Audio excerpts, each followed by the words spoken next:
ये सब लोग आए हैं, आज सुन के देखिएगा आपको कितना अच्छा लगेगा। Good evening sir. हाँ, गुड इवनिंग, वेलकम। और जो स्टूडेंट आ रहे हैं उन लोगों को जो भी यहाँ इसमें सीख मिले उसको अपने लाइफ में उतारने का चेष्टा कीजिएगा।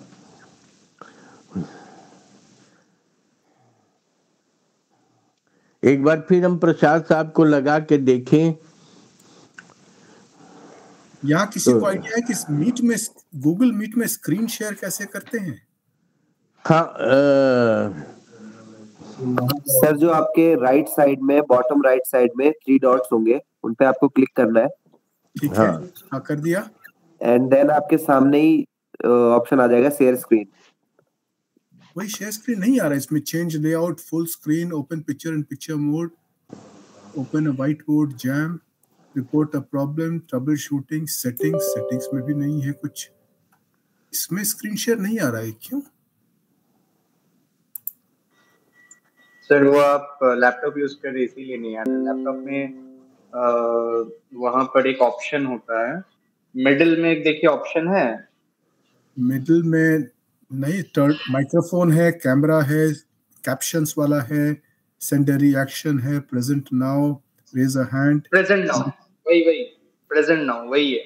प्रेजेंट नाउ में entire screen, window, select tab, entire screen तो कर दिया लेकर के। हाँ वो एंटायर स्क्रीन है, लेकिन ये वहाँ पे इसमें नीचे में ब्लू कलर का ओके या अप्लाई करके कोई ऑप्शन है ब्लू कलर का नीचे में एक सेलेक्ट टैब टू शेयर। अच्छा ये सेलेक्ट टैब वही नहीं, वो टाइप कर रहा है, उसमें कुछ नहीं है। सेलेक्टेड टैब तो आपका कोई स्पेसिफिक टैब ओपन हो जाएगा। एंटायर स्क्रीन पे क्लिक करके नीचे में ओके कर दीजिए। आल्सो शेयर टैब ऑडियो,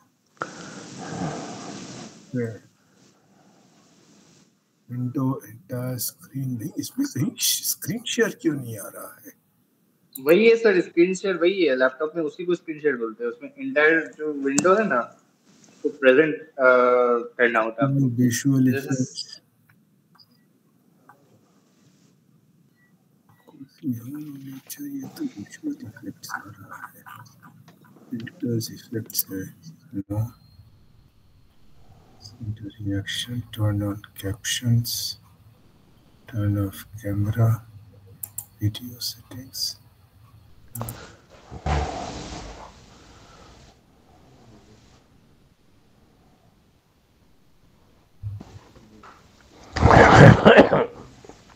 क्या करें हम लोग?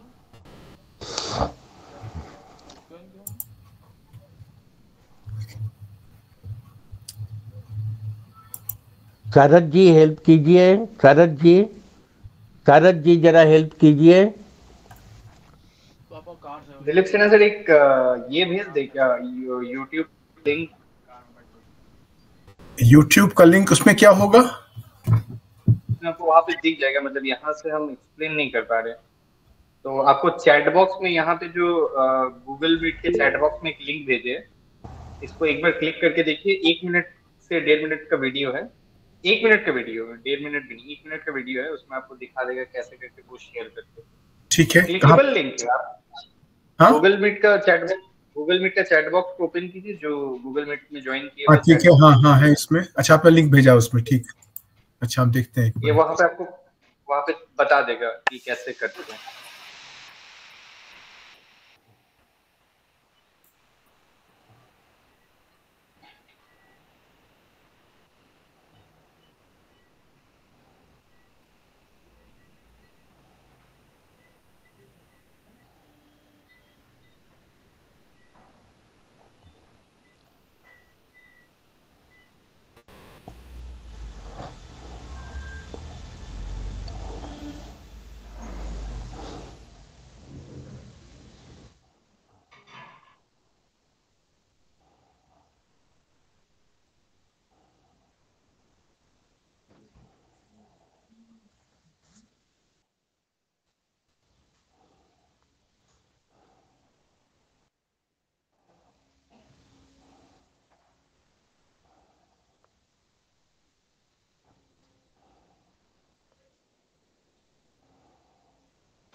मिला सर? माइक ऑफ है, माइक ऑफ है सर। सुन रहे हैं उसको, हम सुन रहे हैं। ठीक है। नैन्सी लैपटॉप से ज्वाइन की हो क्या?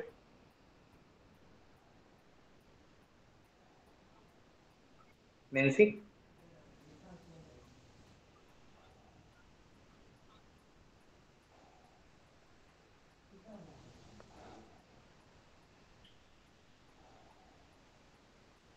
ओ अच्छा अच्छा।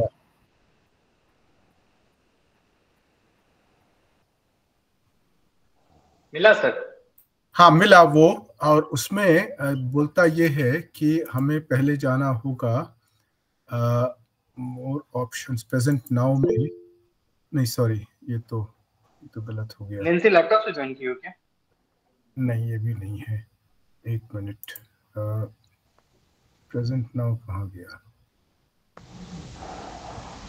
यहाँ प्रेजेंट नाउ है, सॉरी। हाँ अब इसमें पिन टू स्क्रीन, इसमें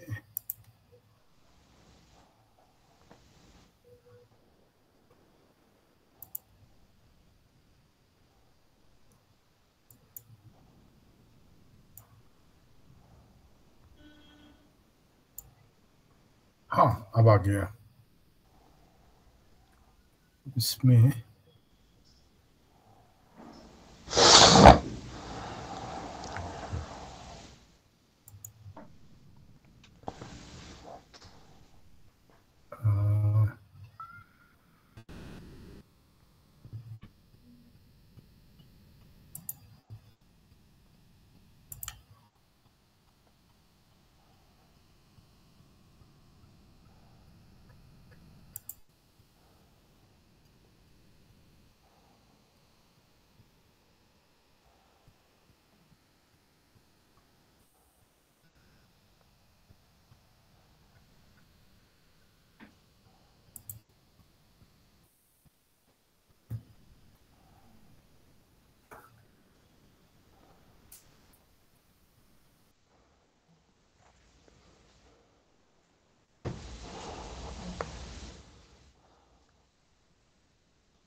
डॉक्टर उमेश कुमार, वेलकम।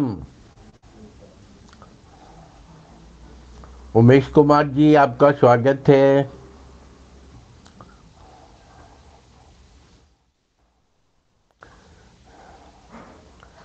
चंद्रेश्वर खान साहब से मैं निवेदन करूंगा कि आज का कार्यक्रम शुरू करवाने का ये करें, क्योंकि प्रसाद साहब को बहुत देर से फोन लगा रहा हूं, नहीं लग रहा है।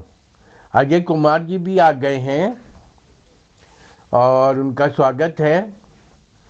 तो आइदर अजय कुमार जी या चंद्रेश्वर खान, दोनों में से कोई भी शुरू करें, शुरू करवा दें हमारे प्रोग्राम को बस। चंद्रेश्वर खान साहब, चंद्रेश्वर खान साहब। जी हाँ। हाँ सर। तो हम प्रसाद साहब को बहुत देर से लगा रहे हैं, आज पता नहीं क्या हो गया उनको, सवेरे से लगा रहे हैं, कुछ जरूरी बात भी करना था जी। तो लग ही नहीं रहा है उनको, पता नहीं स्वस्थ हैं कि नहीं, भगवान करे स्वस्थ रहें। तो तब तक आज का हो सकता है बीच में आ जाएं, क्योंकि मेरा आ जाएंगे तो उनके तरफ में दे दिया जाएगा। हाँ हाँ। तो हम चाहेंगे कि आपके अमृत बानी से प्रोग्राम शुरू हो जाए। बहुत बहुत धन्यवाद। और आज बहुत सारे बच्चे भी आए हुए हैं, सभी को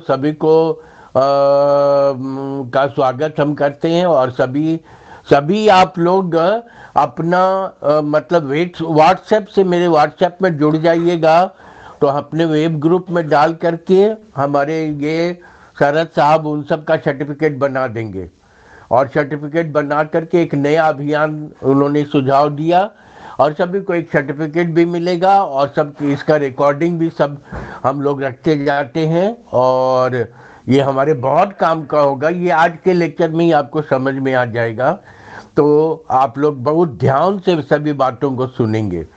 तो हम खान साहब से निवेदन करेंगे, खान साहब शुरू करवाएं प्लीज। बहुत बहुत धन्यवाद अमिताभ जी। ये मेरा परम सौभाग्य है, क्योंकि बहुत सारे स्टूडेंट्स भी हैं। आजकल लोगों को रोल मॉडल चुनने में दिक्कत हो रही है। मैं जहां कहीं जाता हूं और विद्यार्थियों से बातचीत करता हूं, बहुत यंग लोगों से बातचीत करता हूं, तो ये क्राइसिस जो है ये डेवलप हो रहा है। हम सभी बड़े सौभाग्यशाली हैं कि माननीय दिलीप जी हम लोगों के बीच में मौजूद हैं। यदि मैं अंदर की सच्चाई को और बाहरी सत्य को भी बोलूं, तो सभी तेजस्वी लोगों के मन में ये रहता है कि हम IAS IFS बने, क्योंकि हर एक IFS का खास करके आप देखिएगा, हम लोगों के समय में लोग बोलते थे कि टॉप वाले उसको छोड़ते नहीं थे। कि जो गए हैं they are the best of the best. तो वैसे दिलीप सिन्हा जी और इनका जो स्टडी है, मैं जब कभी मनन करता हूँ, चिंतन करता हूँ, whenever I contemplate and I see his reservoir, I see his treasure, that what kind of knowledge he is possessing, is having, it could inspire any one of us. But the condition is this: but any aspire calls for perspiring. If we are not ready to do that, like in all talk, the legendary Mr. Sinha is so meticulous that he prepares each and every step, although he could be spontaneous. So that shows how the preparation is done. So all of us, we are viewing just now, and we are encountering the imminent in the field of knowledge, more so the world knowledge. So we are privileged, and we are very lucky that he agrees for this kind of talk. So with this, sir, we are grateful to you.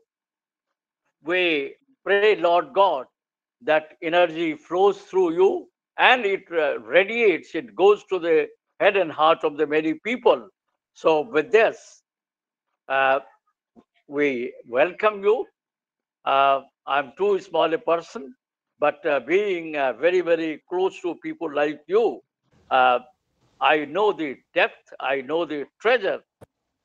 Now you have measured the treasure, and I'll request the young brain that you take out that treasury in your head and heart, and inspire yourself, perspire yourself, do the perspiration and learn.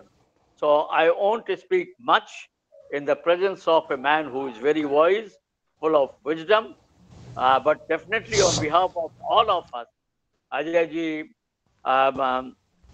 then everyone, Umesh ji, Amitabh ji, of course, he is the coordinator, all the people who are over here, on behalf of the complete audience, we welcome you, sir. And now we would like, we request you to give us the kind of study which you have done, your wisdom, pass on your wisdom to us. बहुत बहुत धन्यवाद। आपका यहाँ आना हम लोगों के मनोबल को ऊंचा करना है। बहुत बहुत धन्यवाद। सम्मान के साथ अमिताभ जी से मैं आग्रह करूंगा कि वे इसको आगे बढ़ाएं। बहुत अच्छा सर, हाँ बहुत अच्छा सर।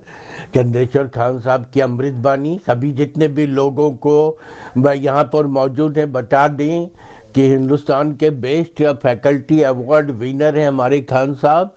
बहुत अच्छे विद्वान हैं हमारे प्रसाद साहब पता नहीं किस कारण से नहीं आ पाए। वो एक बहुत अद्वितीय विद्वान हैं और बाकी सभी लोग हमारे यहाँ एक से एक बढ़कर हैं। So whatever learning you are getting, और इसकी रिकॉर्डिंग को आप रख लीजिएगा और सर्टिफिकेट भी मिलेगा, और इन सबों को मतलब अपने जीवन में उतार के और जो सुधार ला सके, इम्प्लीमेंट कर सकें। क्यों हमारे यहाँ इतना क्लैश है, बाहर में क्यों इतनी शांति है, बाहर में लोग आपस में क्यों नहीं लड़ते हैं, बाहर में सुंदर वातावरण क्यों है, बाहर में इतनी खुशहाली क्यों है, हम लोग के यहाँ इतना मतलब द्वंद्व, कंपटीशन, लड़ाई झगड़ा, ये सब क्यों, ये सब चीज़ों को जाने।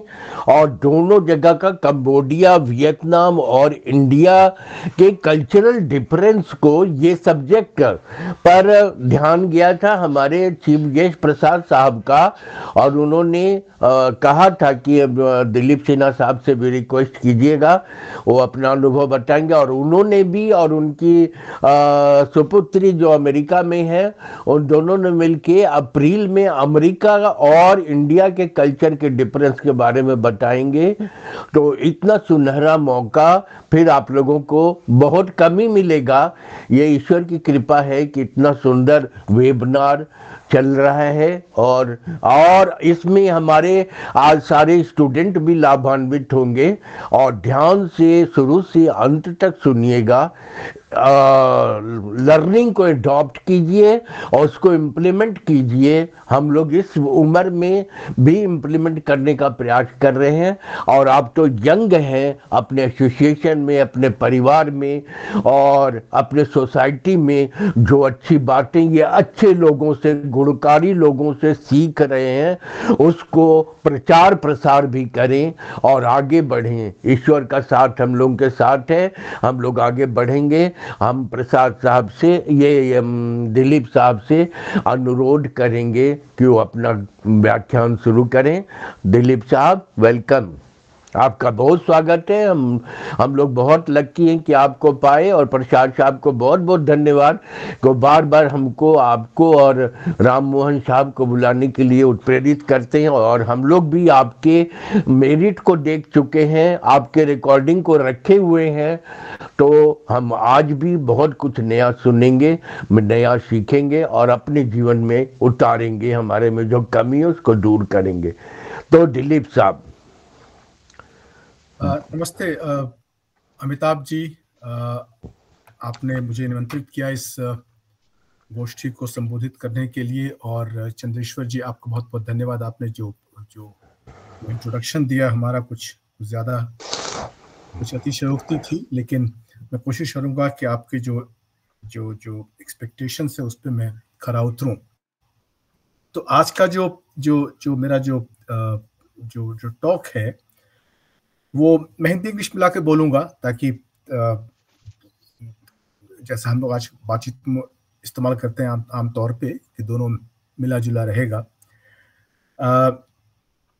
ये है भारत और वियतनाम और कंबोडिया के प्राचीन और वर्तमान संबंध, और उसमें जो जो जो जो जो बातें जो मैंने स्वयं महसूस की, क्योंकि अभी हाल में मैं गया था वियतनाम और कंबोडिया दोनों घूमने के लिए। कंबोडिया में पहले कभी नहीं गया था, और कंबोडिया की एक धारणा थी कि कंबोडिया एक बहुत गरीब देश है, वहाँ एक ज़माने में युद्ध चल रहा था। तो मैंने पहला सवाल किया वहाँ पर जो हमारी राजदूत हैं, एक महिला हैं, उनसे कि भाई अगर मैं आता हूँ वहाँ, तो अगर मैं शहर के बाहर निकलता हूँ एक यात्रा करने के लिए, तो क्या सुरक्षित होगा कि नहीं होगा, टैक्सी वगैरह मिल पाएगी कि नहीं। तो उन्होंने जवाब दिया कि हाँ, आराम से मिल जाएगा, देश अब सुरक्षित है। तो थोड़ा आश्वस्त हुआ मैं कि हाँ, आप जा सकते हैं कंबोडिया।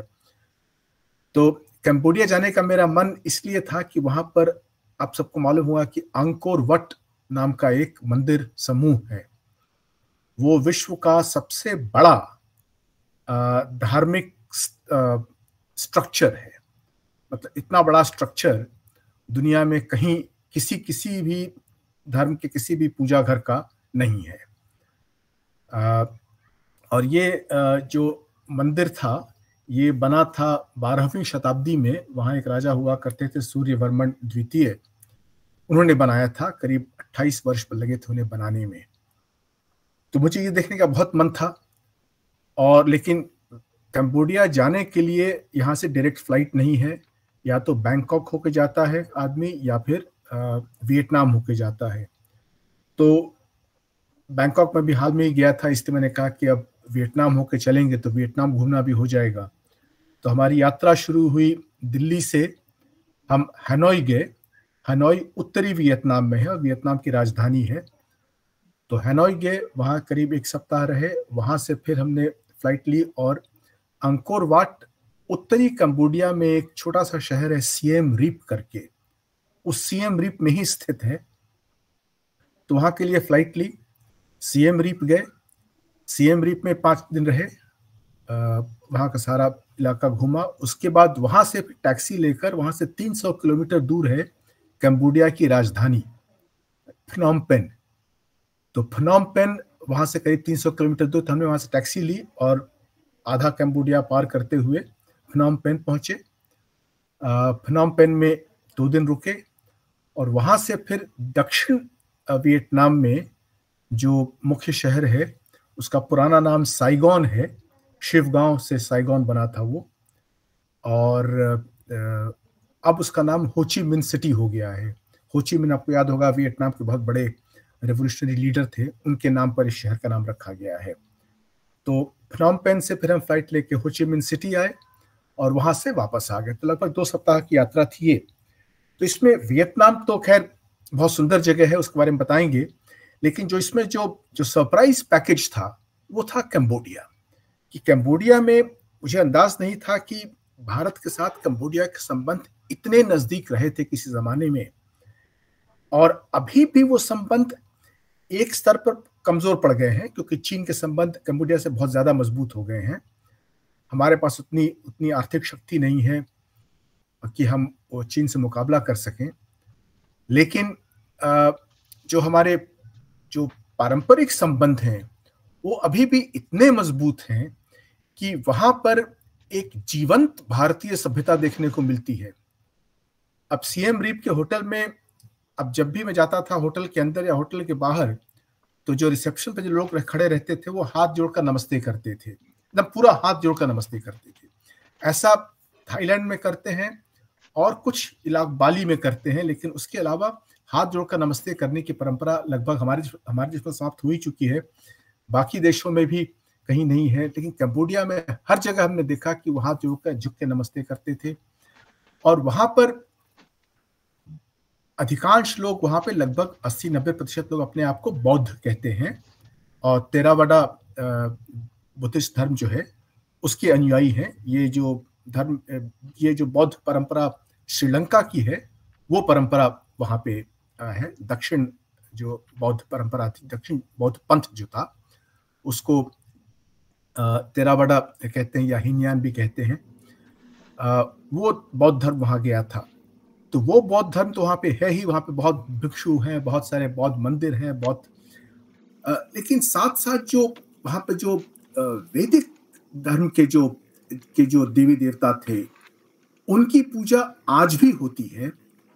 और वहां पर शिवलिंग तो बहुत जगह थे, विष्णु के मंदिर थे, विष्णु की पूजा होती थी। साथ साथ नंदी की मूर्तियां जगह जगह मंदिर के सामने लगी हुई, शिव मंदिर के सामने, वहां उसकी पूजा होती हुई। तो ये हमें लगा कि ये तो एकदम जैसे भारतीय सभ्यता यहाँ पे जीवंत रूप में नजर आ रही है। तो वो सरप्राइज पैकेज एक कंबोडिया का था। मैं कूद के जाऊंगा, पहले कंबोडिया की जिक्र करता हूँ, उसके बाद वियतनाम पे जाऊंगा। और जैसे मैंने कहा कि यात्रा हमारी हुई थी हनोई, फिर कंबोडिया, फिर हो ची मिन सिटी। तो कंबोडिया में जो अंकोर वट है, अब मैं उसकी तस्वीर आपको नहीं दिखा सकता हूँ क्योंकि मेरे पास स्क्रीन शेयर का कुछ मैं समझ नहीं पाया कैसे स्क्रीन शेयर कर सकते हैं। तो जो तस्वीरें हमने ली थी, जो फोटोज लिए थे, वो नहीं दिखा। हाँ सर, मेरे को मतलब आपका जो प्रेजेंटेशन है वो मेरे को भेज दीजिए मेरे कॉन्टैक्ट नंबर पे। तो आपको फिर मुझे भेजना होगा ईमेल से, तो मुझे 2 मिनट समय दीजिए फिर, ठीक है? मैं आपको भेज सर, देता हूँ। इन द मीन टाइम आप व्हाट्सएप या भेज ईमेल दीजिए जो सर, भी आपके भेज दीजिए। पॉसिबिलिटी है, जैसे व्हाट्सएप यहाँ पे पे मैंने कर अपना हाँ, व्हाट्सएप तो ऐसा और आसान होगा, व्हाट्सएप तो अभी आसान, मतलब हमारे फोटो हमारे पास जो है वो आपको हम आप एक बार चैट बॉक्स देखिए गूगल मीट का, चैट जो बॉक्स नंबर है वही है मेरा, इस नाम से सेव कर लीजिए। अच्छा ठीक है, हाँ 94701 वही है ना? हाँ ठीक है, इस नाम से सेव हाँ, कर लीजिए। मुझे 2 सर मिनट समय दीजिए, मैं धीरे धीरे सब काम करता हूँ।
तब तक मैं समय का उपयोग कर रहा हूँ। प्लीज। खाली एक हाँ।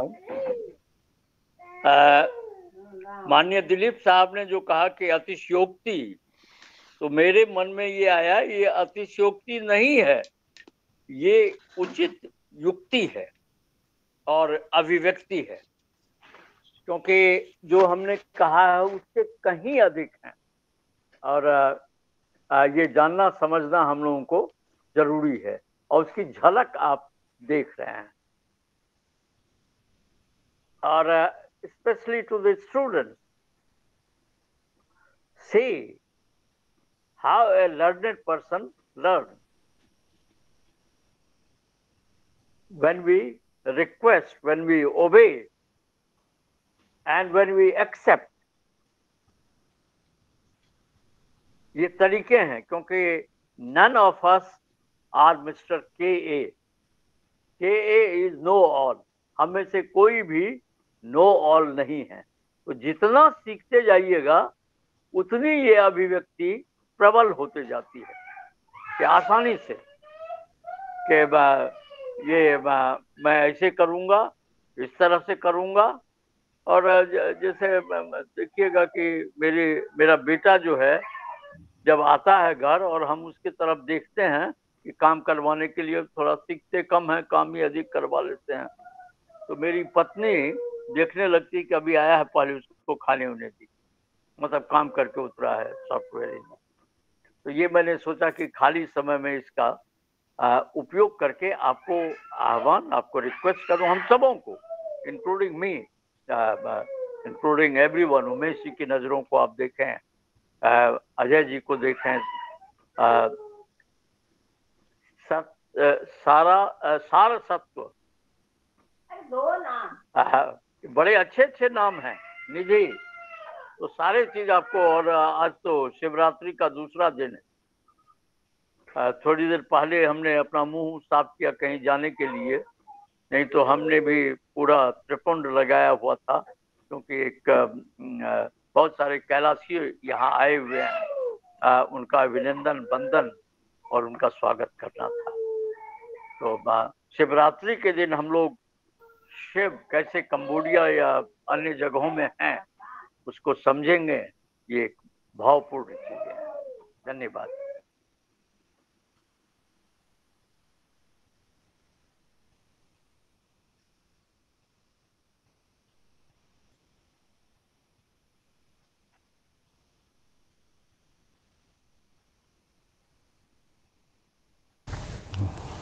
बहुत अच्छा कहा खान साहब ने। हाँ शरद सूर्य जी ने भेज दिया है। हाँ सर, चलिए वो एक लिंक है, एक ई संस्कृति का वेबसाइट है, उसका लिंक भेजा हमने आपको। तो सर ये वेबसाइट को ही ओपन करना है क्या? ये अपने उसमें वो लिंक जो उसी का होगा, वो उसी का है वो एग्जैक्टली। जो उसे खोलिए, उसमें एक आर्टिकल भी है जो हमारे साथ गए थे, हमारे समधी हैं मिस्टर वो, इसमें जो फोटोज हैं वो मैं इस्तेमाल करूंगा इनको। फोटोज, ये फोटोज यहाँ पे। हाँ, ये स्क्रीन पे आ रहा है लोगों के।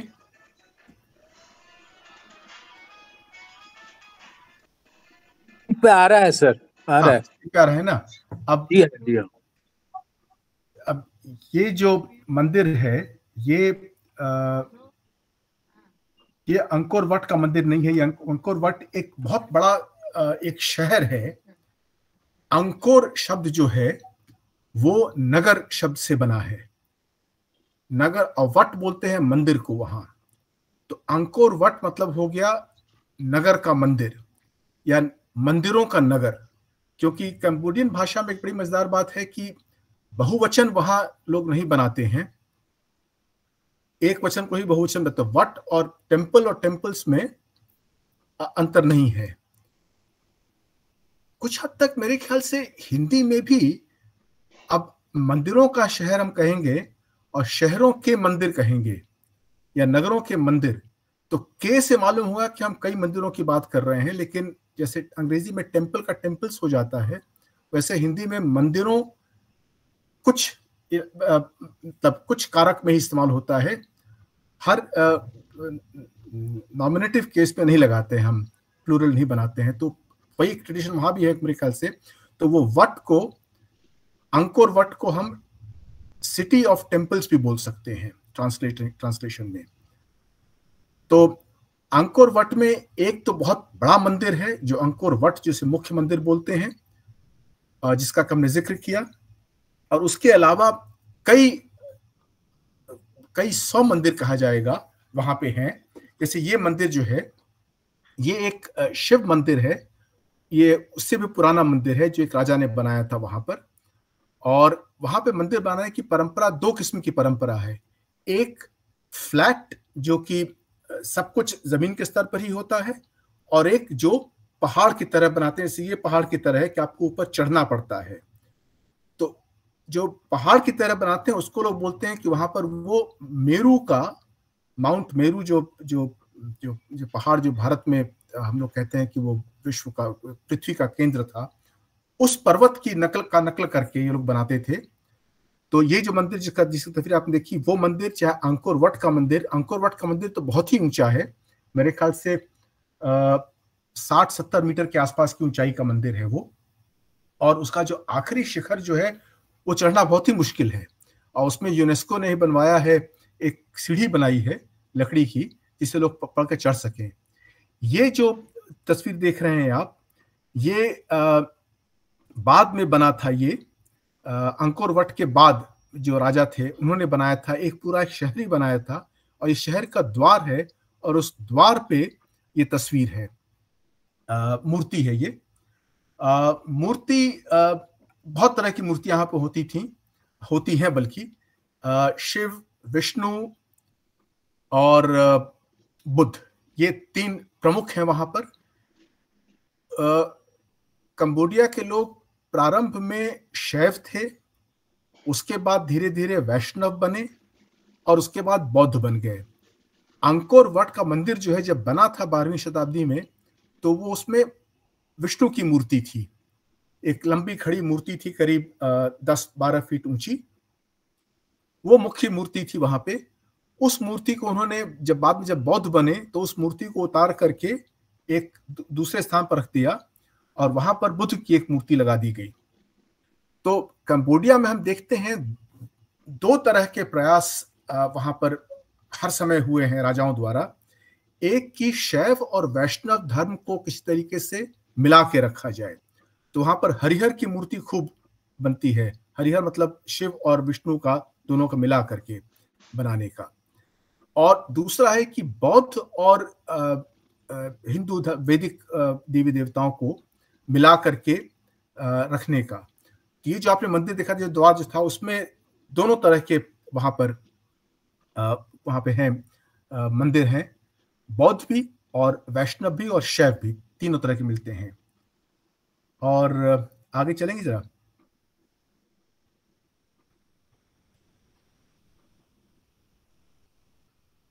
ये अंकोर वट का दृश्य है सूर्योदय के ठीक पहले। अंकोर वट मंदिर की एक बड़ी विशेषता है कि इस मंदिर का जो मुख्य द्वार है वो पश्चिम की ओर उसका रुख है, तो सूर्योदय जो है वो पीछे की तरफ से हो रहा है।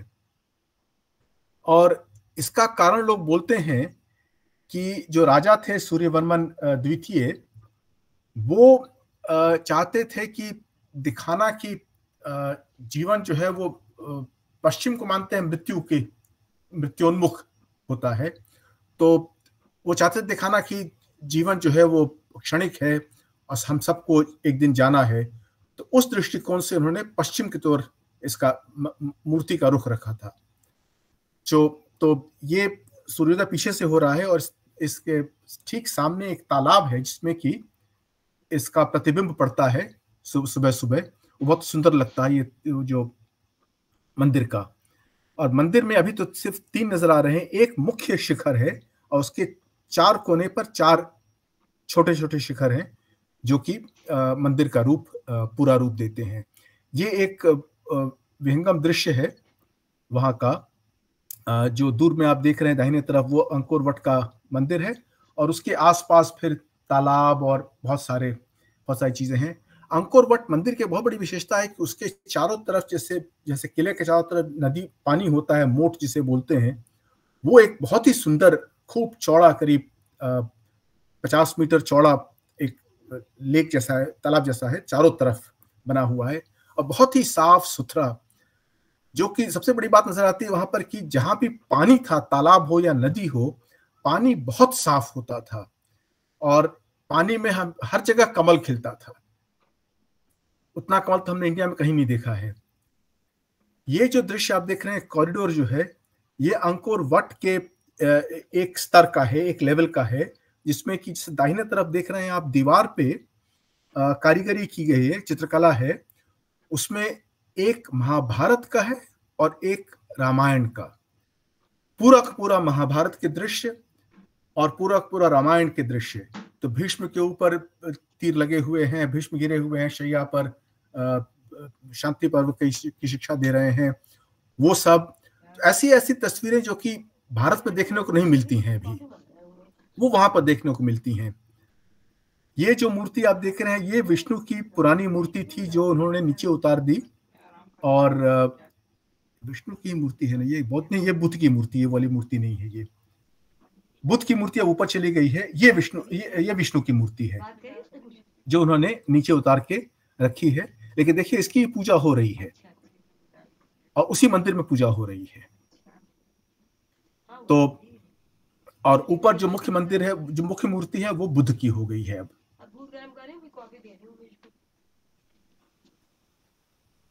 और आगे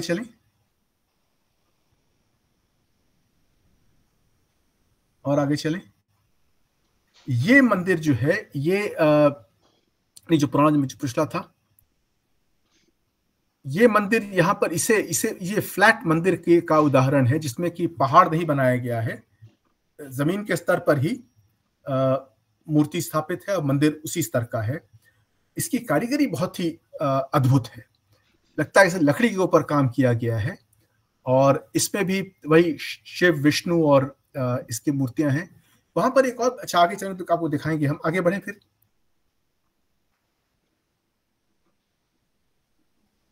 ये तो दीवार पर कारीगरी की गई है, जो चित्रकला है। हाँ, ये जो मंदिर है, इस दृश्य को इस्तेमाल किया गया था। एक पिक्चर थी टूम्ब रेडर्स, हॉलीवुड की, उसमें इस दृश्य का इस्तेमाल किया गया था। तो यहाँ पर जो अमेरिकन थे, इनके लिए बहुत बड़ी बात थी ये पेड़ जो है वो मंदिर के चारों तरफ से उग गया है और अब उसे हटाया नहीं जा रहा, क्योंकि उसे हटाने पर मंदिर ही गिर जाएगा।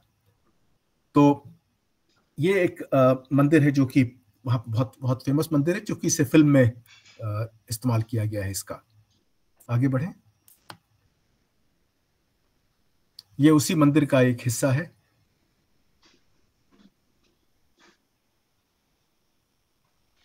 ये मंदिर है ताप्रोम मंदिर बोलते हैं। ताप्रोम, ता बोलते हैं वहां किसी वृद्ध व्यक्ति को, जो भी वंदनीय व्यक्ति होता है, बूढ़ा बुजुर्ग होता है, उसे ता बोलते हैं।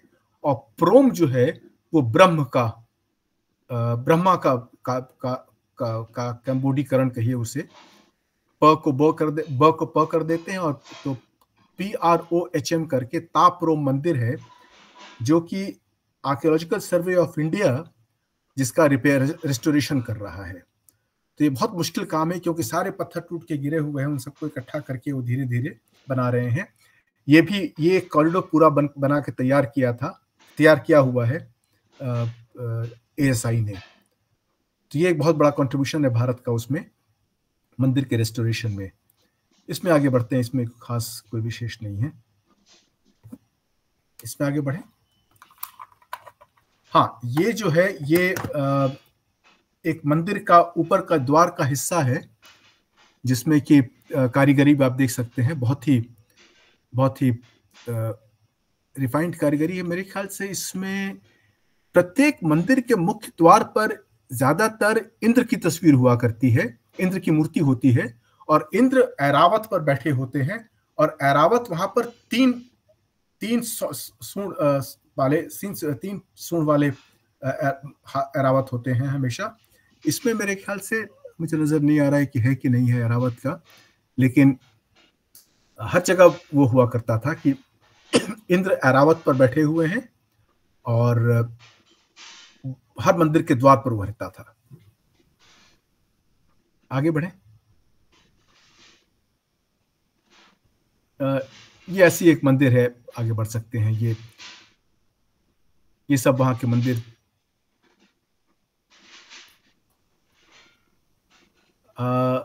ये हम आगे फ्नोम पेन, आगे राजधानी में, फ्नोम पेन जो वहां की राजधानी है, वहां पर ये रॉयल पैलेस है, उसमें जो कारीगरी है वो है ये। तो अब हम फ्नोम पेन आ गए हैं, और फ्नोम पेन में राज प्रासाद जो है, उसकी दीवार पर रामायण की पेंटिंग की हुई है। ये पेंटिंग थोड़ी खराब हो गई है, इसके लोग रिस्टोर नहीं कर पाए हैं। जो बैंकॉक में जो रॉयल पैलेस है, उसमें पेंटिंग पूरे के पूरे चारों तरफ दीवार पर है, और उससे वो लोग हर 15 साल पर दोबारा पेंट करते हैं, और यदि कहीं कुछ खराब हो तो उसे टचअप करते रहते हैं। तो बैंकॉक में रॉयल पैलेस बहुत बहुत बहुत अच्छी चीज देखने वाली है। ये उसी रॉयल पैलेस का ही एक मंदिर है, उसका हिस्सा है ये। इसमें भी ऊपर अगर पता नहीं जहां दिखाने होते, उसमें भी ऊपर इंद्र बने हुए हैं ऐरावत के ऊपर। ये हम आ गए फ्नोम पेन का जो नेशनल म्यूजियम है वहां। अब फ्नोम पेन के नेशनल म्यूजियम की बड़ी मजेदार बात यह है कि उसमें जो मूर्तियां हैं वो बौद्ध, शैव और बल्कि सब भारत पौराणिक देवी देवताओं की मूर्तियां भरी हुई हैं वहां पर। हमारे ख्याल से एक स्थान पर किसी एक म्यूजियम में इतनी मूर्तियां देखने को मुश्किल होगी भारत में। ये तो बुद्ध की मूर्ति है। थोड़ा आगे बढ़े। इसमें ये शिवलिंग का है। ये बड़ी मजेदार तस्वीर है। ये तस्वीर है शिव और स्कंद की, मुर्गन की। अब ये तस्वीर हमने भारत में कहीं नहीं देखी है कि शिव अपने पुत्र के साथ खेल रहे हैं, स्कंद के साथ। ये मूर्ति वहां पर नेशनल म्यूजियम में है। ये हनुमान और बगल में राम की तस्वीर है नहीं, ये मूर्ति उनकी है, हनुमान और राम की। ये तो गरुड़ है। गरुड़ को वहां बहुत बहुत इस्तेमाल किया गया है।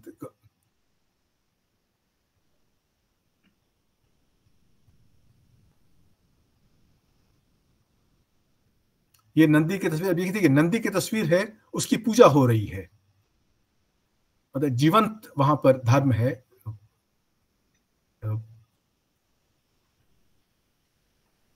ये तो वहां की लिपि है, तो पढ़ नहीं पाएंगे इसमें। कैम्बोडिया की जो लिपि है वो कैम्बोडियन लिपि है, खमेर लिपि बोलते हैं उसे। खमेर लिपि की विशेषता यह है कि ये भारतीय लिपियों से मिली जुली है, और इसका लोग बोलते हैं कि ये पल्लव वंश में, जब तमिलनाडु में पल्लव वंश था उस समय ये लिपि गई थी। लिपि तो पहले से भी गई थी, लेकिन अभी जो वर्तमान लिपि जो है वो उसी पर बेस्ड है।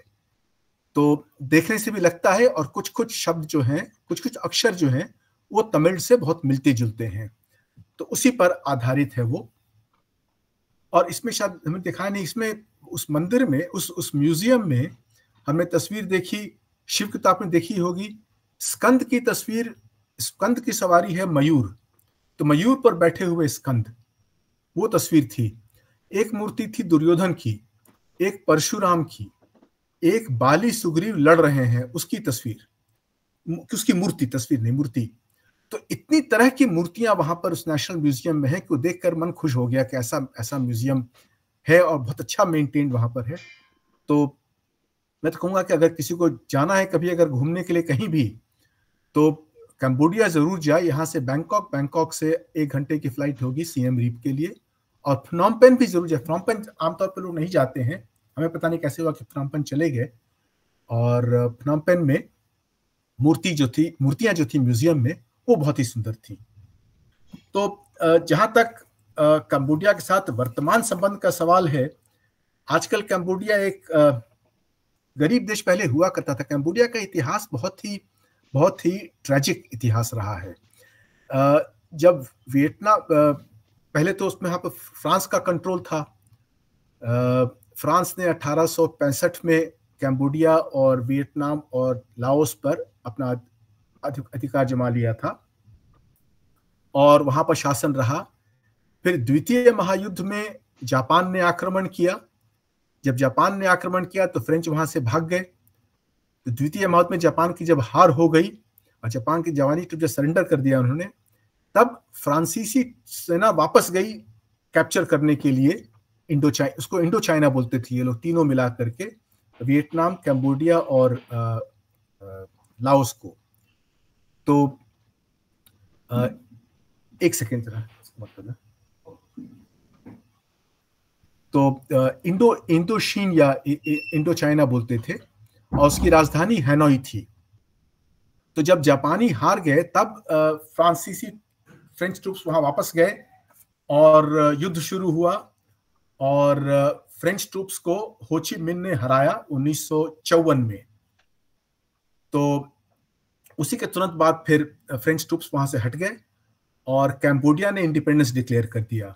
और कंबोडिया के एक राजा हुआ करते थे नरोदोम, उनके सिहानुक के फादर थे वो। तो शासन चला। फिर वहां पर जब वियतनाम वॉर शुरू हुआ तब कम्युनिस्ट पार्टी जो थी, जिनको चीन समर्थन करता था, वो बहुत हावी हो गए वहां पे। वियतनाम में तो युद्ध चल रहा अमेरिका और कम्युनिस्ट वियतनाम के बीच में। नॉर्थ वियतनाम के कई सोल्जर्स जो थे वो कंबोडिया होकर के साउथ वियतनाम पर अटैक करते थे। तो चूंकि कंबोडिया में नॉर्थ वियतनामी कम्युनिस्ट का बेस बन गया था, तो अमेरिका ने कंबोडिया पर बॉम्बार्डमेंट शुरू कर दिया। तो कंबोडिया में जो कम्युनिस्ट पार्टी थी जिसका चीन समर्थन करती थी, उसके लीडर थे पोल पोट करके नाम था उनका। तो पोल पोट ने धीरे धीरे लड़ाई करते रहे। जब अमेरिका वहां से हट गया 1975 में वियतनाम से, तब पोल पोट ने कब्जा कर लिया कंबोडिया पर और वहां पे बहुत अत्याचार किया। वहां पर लगभग बोलते हैं कि 2 मिलियन यानी 20 लाख लोगों को वहां पर मारा। छोटा सा देश था, उसमें आबादी वहां की 6 मिलियन भी नहीं होगी। उसमें से लगभग 2 मिलियन लोगों यानी करीब 1/4 लोगों को उसने मार दिया। वहां बहुत अत्याचार किया। वहां पर अभी भी जाइएगा आप, वहां तो एक किलिंग फील्ड्स करके है जहां पर कि कंकाल का एक पूरा पहाड़ बना हुआ है। तो बाद में फिर कंबोडिया के लोगों ने वियतनाम के साथ मिल करके फिर पोल पोट को हटाया, लेकिन सिविल वॉर चलता रहा। 1998 में आकर इवेंचुअली कंबोडिया जो है वो वहां शांति स्थापित हुई, पोल पोट मरा, उसके बाद वहां पर डेमोक्रेसी आया और अब देश जो है बिल्कुल शांतिपूर्ण हो गया, धीरे धीरे प्रगति कर रहा है। उसकी जो पर कैपिटा इनकम है वो इस वक्त $1800 करीब है, जो कि भारत के पर कैपिटा इनकम से करीब 1/4 कम है, हमारा करीब $2500 है। लेकिन जिस रफ्तार से कंबोडिया प्रगति कर रहा है, मुझे लगता है कि कुछ सालों में कंबोडिया भारत से आगे निकल जाएगा, क्योंकि कंबोडिया में जो फॉरेन डायरेक्ट इन्वेस्टमेंट आ रहा है वो उस छोटी सी इकोनॉमी के लिए बहुत ज्यादा है।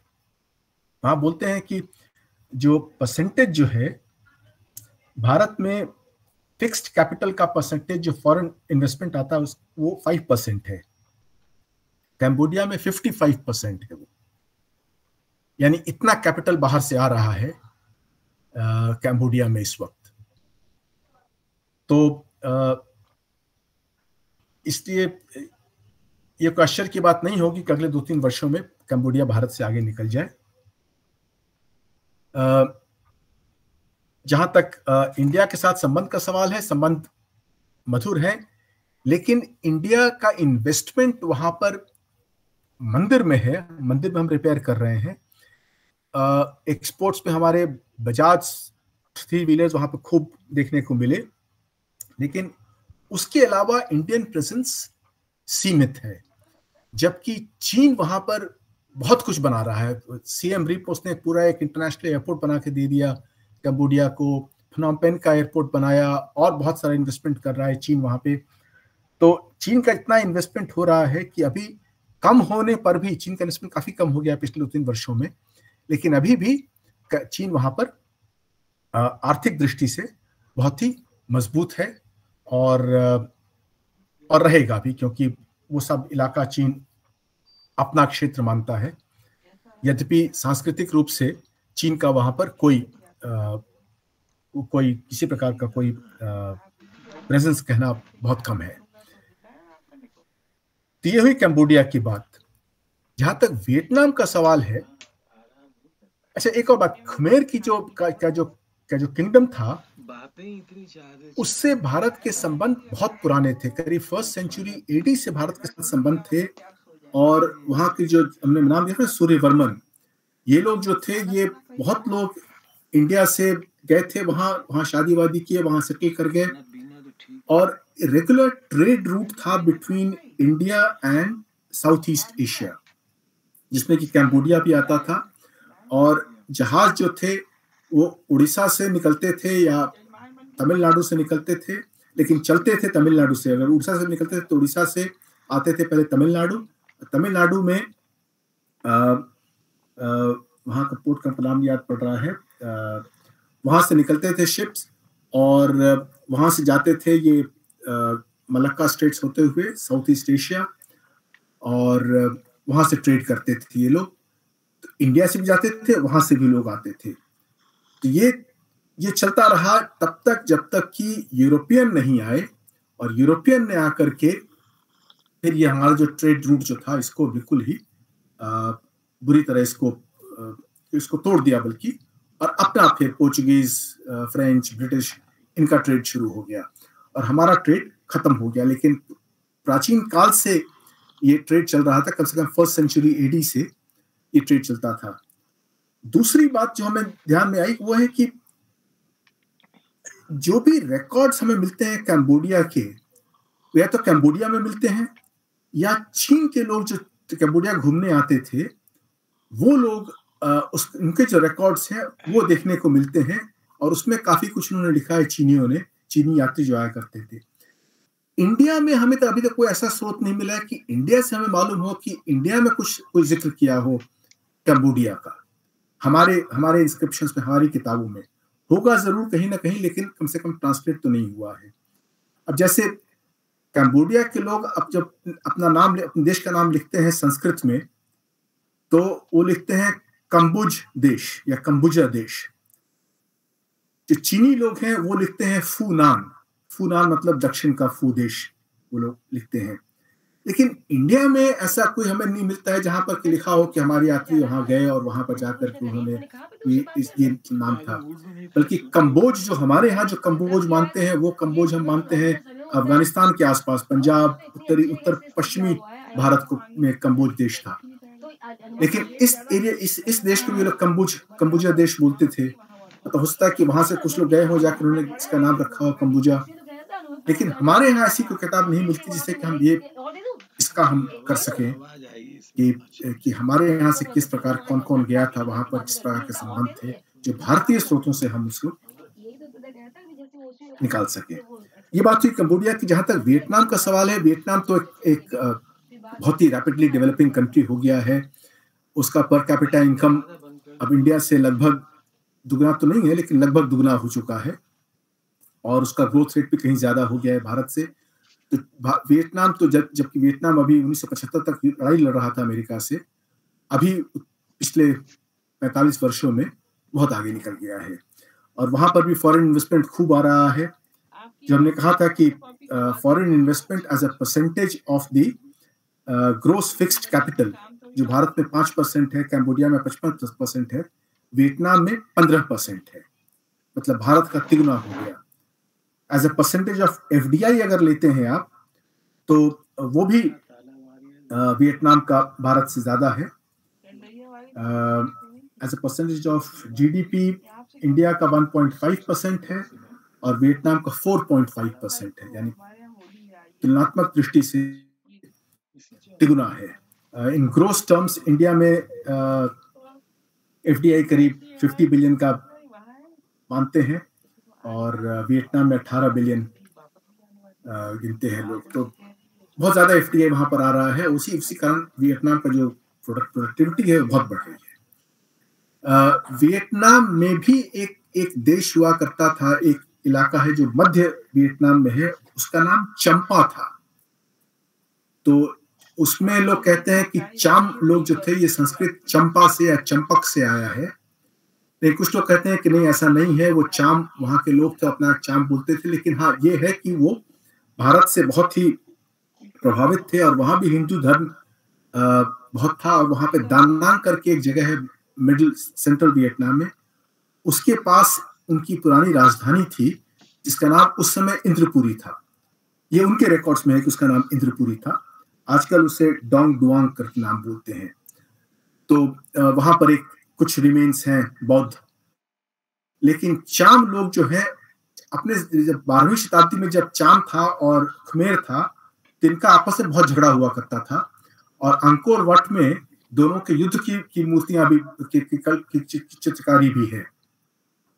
लेकिन चाम जो सभ्यता थी वहां पे, वो बाद में वियतनाम जो वियत लोग थे, उन्होंने आक्रमण करके उसे समाप्त कर दिया, और उसके बाद फिर वियतनामीज भाषा वहां पे आ गई।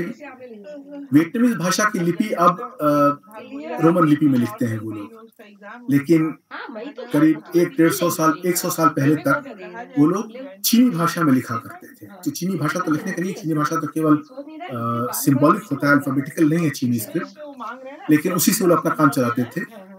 और अब उन्होंने अल्फाबेटिकल स्क्रिप्ट ले लिया है, और उसमें वियतनामीज भाषा लिखते हैं। तो वियतनामीज भाषा तो खैर उसका स्रोत अलग है, लेकिन वियतनाम में भी बौद्ध धर्म प्रचलित है, और हिंदू धर्म भी वहां पर काफी हद तक है वहां पर। तो वहां पे वहां के जो पूजा घर हैं, वहां पर मंदिर भी होता है, बौद्ध मंदिर भी होता है, और जो प्राचीन वियतनाम में एक परंपरा थी, वो थी पूर्वजों की पूजा करना। तो वो भी वहां पर लोग करते हैं, पूर्वजों की पूजा। तो इस प्रकार वहां पर वियतनाम में ये है। वियतनाम में हैनोई में तो बहुत ही सुंदर सुंदर जगह हैं वहां के जो, लेकिन अधिकतर प्राकृतिक हैं। कुछ हद तक कुछ मंदिर वगैरह भी हैं, कुछ बौद्ध मंदिर हैं वहां पर जो कि अभी भी हैं, और जिनकी पूजा अभी भी होती है वहां पर। और हैनोई शहर ज्यादा मॉडर्न नहीं है, ट्रेडिशनल टाउन जैसा ही है, लेकिन हो ची मिन्ह सिटी बिल्कुल ही आधुनिक शहर के रूप में डेवलप कर रहा है। हाई राइज बिल्डिंग्स, और उनकी कोशिश है कि वो हांगकांग की तरह बने, और कोशिश भी कर रहे हैं कि बाहर से जो फाइनेंशियल जो कंपनीज हैं वहां पर आए, वहां अपना बेस स्थापित करें, और शहर को लोग वैसे डेवलप करने की कोशिश कर रहे हैं। वियतनाम से इंडिया के लिए फ्लाइट्स बहुत बढ़ गई हैं। वियत जेट वहां का एक एयरलाइन है, और एक वियतनाम एयरलाइंस, दोनों मिलकर करीब 7-8 भारतीय शहरों में उनके डायरेक्ट फ्लाइट्स आते हैं। और अब वो लोग कोशिश कर रहे हैं कि एक तो इंडिया से टूरिस्ट वियतनाम बहुत जा रहे हैं, और उसके अलावा जो इंडिया की ट्रैफिक ऑस्ट्रेलिया और कनाडा अमेरिका का जो पश्चिमी इलाका है वहां जो लोग जाते हैं उनको ले जाया जाए। तो उनको वियतनाम एयरलाइंस ऑफर करता है टिकट, जो कि यहाँ से हनोई गए, हनोई से फिर वियतनाम एयरलाइंस से सैन फ्रांसिस्को या लॉस एंजलिस या सियाटल वगैरह जाने का, वैंकूवर जाने का लोग फ्लाइट्स देते हैं। तो हमारे बहुत पैसेंजर्स, बल्कि हमारे प्लेन जो हम जिस प्लेन में हम गए थे दिल्ली से हनोई, उसमें तो वियतनामीज कोई था ही नहीं, सारे भारतीय ही थे। तो ये सब डायनामिज्म जो वहाँ की इकोनॉमी का है कि अपने डेवलप करना अपने एयरलाइंस को, अपने टूरिज्म इंडस्ट्री को, वो देखकर बहुत अच्छा लगा कि चाहे वियतनाम में अभी भी कम्युनिस्ट पार्टी का ही रूल है, एक पार्टी रूल है, वहाँ डेमोक्रेसी नहीं है। लेकिन जहाँ तक वीजा का सवाल है, वीजा ऑनलाइन मिल जाता है। वहां पर इमिग्रेशन में कोई भीड़ नहीं थी, कभी तुरंत क्लियरेंस मिल जाता था।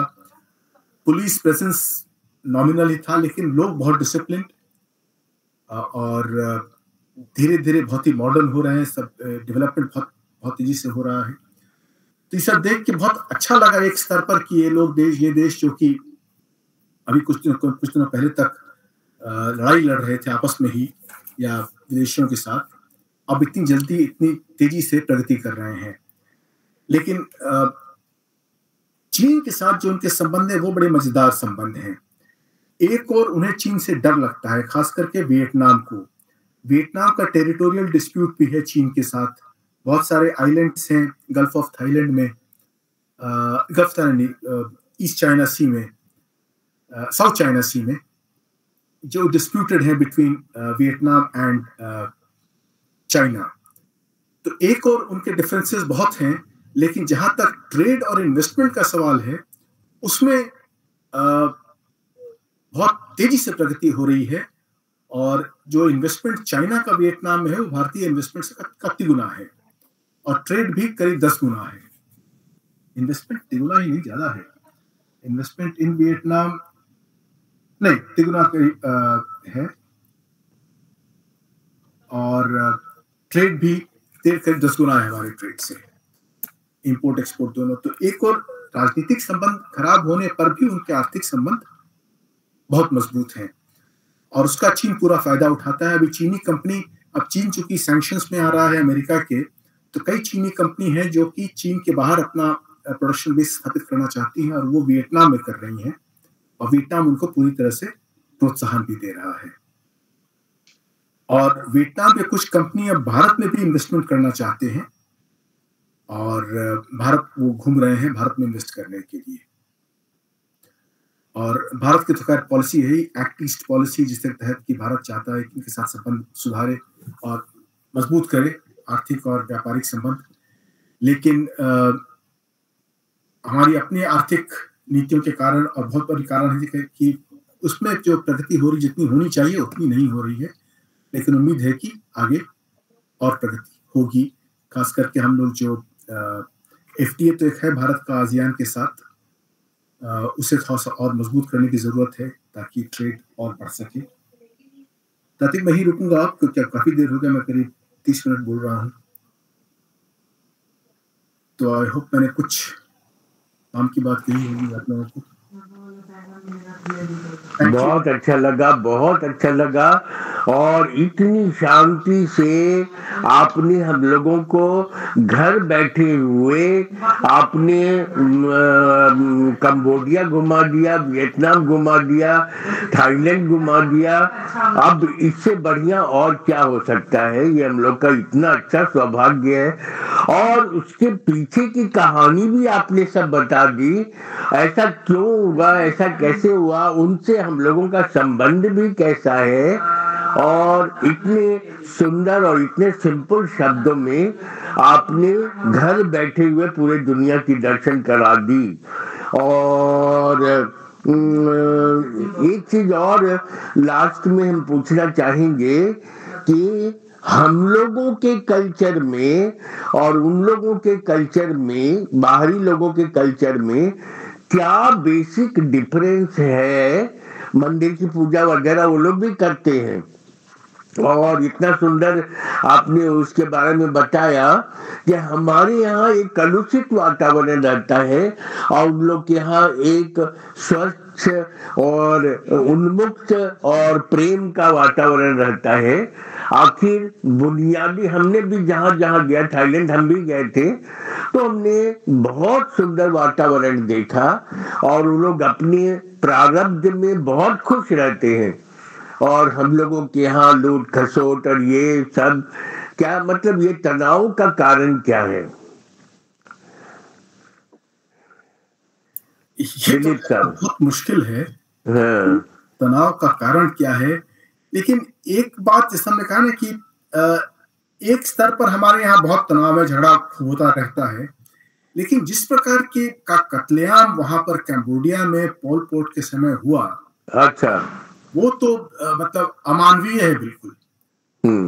कैसे हो सकता है कि वहां पर एक हाई स्कूल को लेकर के उन्होंने बना दिया था जेल, ऐसे ऐसे करीब 200 केंद्र थे जहां 20,000 लोगों को मारा उसने।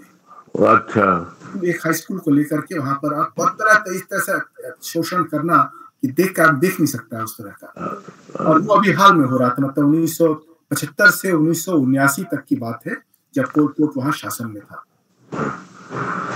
और लेकिन दूसरे स्तर पर उनमें जो रेजिलियंस है, फाइटिंग एबिलिटी, वियतनाम में हो ची मिन्ह सिटी से 1 घंटे के रास्ते पर उन्होंने एक इसे आवाज आ रही, डिस्टर्बेंस आ रहा है। एक बहुत ही इम्पोर्टेंट वहां पर एक टूरिस्ट स्पॉट है जहां अमेरिकन लोग खूब जाते हैं, जहां की मतलब साइगॉन, मतलब जहां अमेरिकन बेस था साइगॉन में, वियतनाम युद्ध की बात कर रहा हूं मैं। उस समय नॉर्थ वियतनाम के जो लोग जो थे वो नदी के रास्ते आते थे और जमीन के अंदर अंदर आकर के उन्होंने टनल का एक पूरा बनाया था, एक अपना बेस बनाया था, जो कि साइगॉन से मुश्किल से 1 घंटा की दूरी पर है, मतलब 50 किलोमीटर होगा वहां से। और वो सारा अंडरग्राउंड और इतना पतला कि उसमें हमने कोशिश की घुसने की, तो हम तो नहीं घुस पाए उसमें। उसमें बोलते हैं कि उसमें अधिकतर महिलाएं जाती थी, क्योंकि वो छोटी होती है, अंदर घुस जाती थी वो, और वो इतना पतला होता था कि अमेरिकन जो बड़े होते हैं वो घुस नहीं पाते थे, और वैसे भी उसमें जगह जगह उन्होंने ट्रैप बना रखे थे। तो वो देख के लगता है कि वियतनामीज जो थे उन्होंने कैसे अमेरिका का मुकाबला किया। और लगभग 10 से 20 साल की अवधि थी, मुख्य लड़ाई 10 साल करीब थी, जब उन्होंने लड़के अमेरिका के दांत खट्टे कर दिए लेकर के। वो हिम्मत देखने वाली बात होती है कि हमारे यहाँ तो हम जानते ही हैं कि हम तो अगर 10 दिन लड़ाई लड़ते हैं, बोलते हैं बहुत लड़ाई होगी, अब शांति करो, अब सीज फायर कर दो लेकर के। वहां उन्होंने 10 साल तक लड़ते लड़ते फाइनली जाके जीत की। तो वो एक है वहां पर एक लड़ने की एक होता है, जो कि आपसी लड़ाई में भी अक्सर उठकर चला आता है। थाईलैंड में भी इस तरह की मारपीट होती रही है। तो ये एक तरह से विरोधाभास है कि एक तरफ तो बहुत ही शांतिपूर्ण देखने में लगते हैं, शांतिपूर्ण है भी, पर दूसरी ओर हिंसात्मक प्रवृत्ति वहां पर है, जो कि हमारे यहाँ कम है। हमारे यहाँ जब पार्टीशन जब हुआ था, जो सबसे बड़ा हादसा हुआ था देश के साथ, इतना बड़ा पार्टीशन हुआ, करीब 8 मिलियन 10 मिलियन लोग इधर से उधर गए, लेकिन उसमें भी जो लोग बोलते हैं कितने लोग मरे, उसमें करीब 10 लाख के आसपास से 8 लाख 10 लाख की संख्या गिनते हैं लोग। मतलब इतने बड़े देश में 2 बड़े इलाके, बड़े बड़े प्रांत का पार्टीशन हुआ, तो इतने लोग मरे। वहां कैम्बोडिया जैसे छोटे से देश में, जहाँ की पूरी आबादी 60 लाख की है थी उस समय, उसका 1/4 हिस्सा लोगों ने, पता वहीं के लोग, ऐसा नहीं कि विदेशी थे, वहीं के लोगों ने, पोल पोट वहीं का रहने वाला था, उन लोगों ने मारा। तो ये एक अजीब किस्म की बात है कि भाई हमारे यहाँ फिर भी हम चलते रहते हैं, लेकिन धार्मिक रूप से वहां पर मानना पड़ेगा कि वहां पर सभी धर्म जो हैं, बौद्ध, शैव, सब राजाओं ने भी कोशिश की थी पहले कि सबको मिला जुला के रखा जाए, ताकि हम सभी जो मूर्तियां उनको साथ रखेंगे, उनकी पूजा करेंगे। वो परंपरा की प्रयास निश्चित रूप से उन्होंने किया था और काफी हद तक सक्सेसफुल भी रहे हैं।